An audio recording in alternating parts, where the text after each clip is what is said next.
لا تزکو انفسکم، اپنے آپ کو مقدس مت سمجھو۔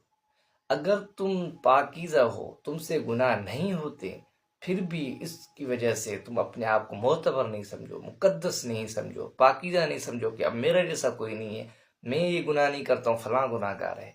اب یہ کہ تمہیں اگر اللہ تعالیٰ نے پاکیزہ کیا ہے گناہوں سے تو اس پر شکر ادا کرو، اتراؤ نہیں، فخر نہیں کرو، غرور اور تکبر میں مبتلا نہ ہو۔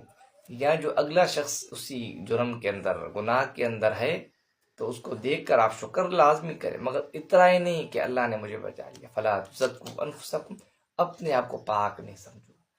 ایسا بھی ہوتا ہے کہ بندہ جب دیکھتا ہے اگلے کو اور پھر وہ تکبر کرتا ہے کہ میں ایسا نہیں ہوں، پھر یہ ہوتا ہے کہ دھیرے دھیرے وہ شخص اس گناہوں کے اندر مبتلا ہو جاتا ہے۔